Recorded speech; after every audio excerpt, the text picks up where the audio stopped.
We have another guest this week. We were in the studio, and one of the other shows back, we talk about mentors. So you got to go find people. This is what they do.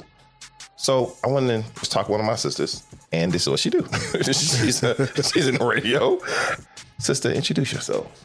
All right. Peace and blessings, beautiful people. It's the Sister High Heels, not for the shoes, but for the healing of energy.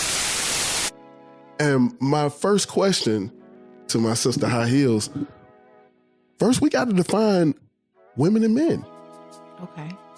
What is your take on this whole when they're talking about, especially with this issue with modern women and the expectation of men? I noticed a distinction. Yeah. It seems that they're equating a woman's body size to a man's financial ability. Ooh, so is that what we think, that a woman's appearance and her appearance being good is equivalent of a man being financially stable?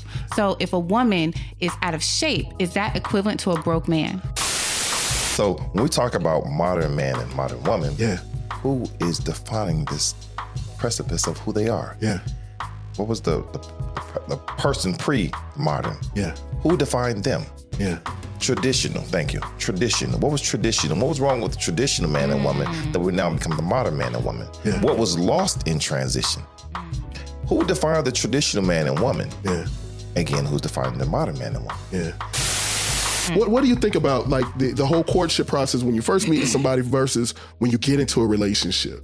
Well, I feel like for me, I can agree with what Brother Yusuf is saying, where there's some men that I can see potential in them. Yeah. And I can see that they're going to work for that. Yeah. So I can support a man like that. But then there's men that they don't have no direction. They like the guy from the Honeymooners. He always has some, big idea to do. But then after 2 months it's done. Yeah. Don't nobody have no time for that. I could see myself supporting a man that is truly on a mission and he works for it every day. He works more than I do or as much as I do. But there's just too many men that have all these harebrained schemes. They want to be a rapper. They want to be an entrepreneur. They're a serial entrepreneur, but don't have no real business and maybe have an EIN, possibly have an LLC, possibly. You know what I'm saying? Like, don't have trademarks for their t-shirts, but have a t-shirt business. Things that don't make sense. I can't support nothing like that. But you said something so important. You said they move as I move. Yes. You understand what I'm saying? Because I know how I'm moving. So when I look at you as a female, even though you're traditional, I'm supposed to be free. But what you said in the other show, you're free to do whatever you want to. But why is that the way you want to represent yourself? Why is that what you're free? Ooh, what I've observed is that the modern man and woman, we've strayed from the tradition, and I feel like we've strayed to a dysfunction. Yeah. Because when I first became an MGT and GCC, we learned how to cook, be a food scientist, how to clean, how to sew, how to rear your children, how to take care of your husband, and how to act at home and abroad in general, right? And when a modern woman hears that, they're like, cook, clean, sew, how to take care of your man. That's what you learn. But being a food scientist is important, especially where we are now, where our food is limited, first off. It's poisoned. So you're going to have to figure out how to feed your family properly, how to sew. Half of these clothes are now so naked that I'm going to have to figure out how to make my own clothes. So the open enemy doesn't control what I wear. Like, there's purpose to all of this, and how to take care of a good man, not a random man, a good black man. The modern day woman does not want to cook. She don't want to talk about, rearing my children. Well, he's supposed to be helping me with these kids, or I'm a single mother. I don't have time. Taking care of a man, shouldn't he take care of himself? Can't he get up and get it for himself? Like, if this man is supposed to be keeping on your lights, the best thing that you can do is take care of the home that he's keeping the lights up on. But we have a different view these days, because a lot of these women, they don't view men like that, because a lot of men are not the traditional man. Exactly. A lot of men are like, I'm not taking you out to eat if I'm not getting it. So they said date means at the end. Good Lord.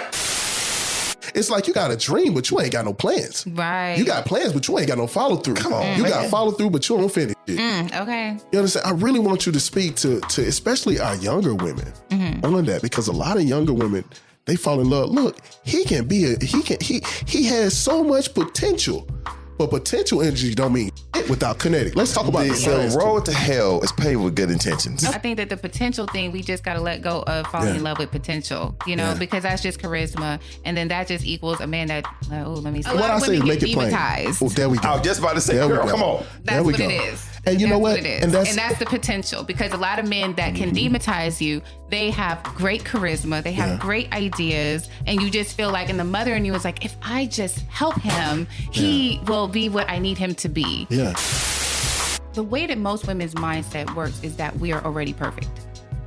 So if there's a struggle, really, so if there's a struggle, well, he must have to help me with this struggle. You know what I'm saying? Yeah. But with men, it's like, no, I'm not helping you. I'm too good to help you. What you mean? Like, you're supposed to figure that out. That's the way the modern woman thinks. But so when it's saying that many women don't want to struggle with a man, also, I feel like it goes back to a lot of us struggle with the wrong man.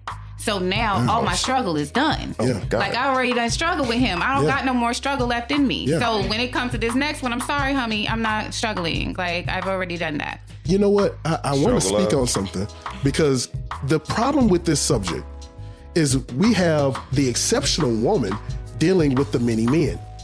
And we have the exceptional man dealing with the many women. And the opposite is true. We have the many women thinking that they are exceptional. And we have the many men thinking that they are the catch. Cover their adornments either. Exactly. A lot of men, they wear over like flashy stuff Or that walk like they around go with into the a gray music set pants video or and no- something. I was going to say that. You know, You're right. and so I'm saying that it goes both ways. So I don't want women to think we're only talking about them, about covering their adornments, because men, they do that too. And when men do that, that leaves them susceptible to being robbed. You know what I'm saying? So it go, but with women, I just feel like we've confused liberation.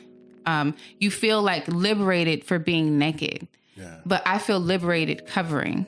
You know what I'm saying? Because somewhere along the lines, women have been confused and tricked by media and social media into thinking that nudity is a liberating experience, to be nude outside. Hey, this is Yusuf Muhammad. Thank you for listening. Tune in this Friday for the new episodes of Cocktails and Conversation on all streaming platforms. Like, share, follow, tell somebody. Look forward to you listening.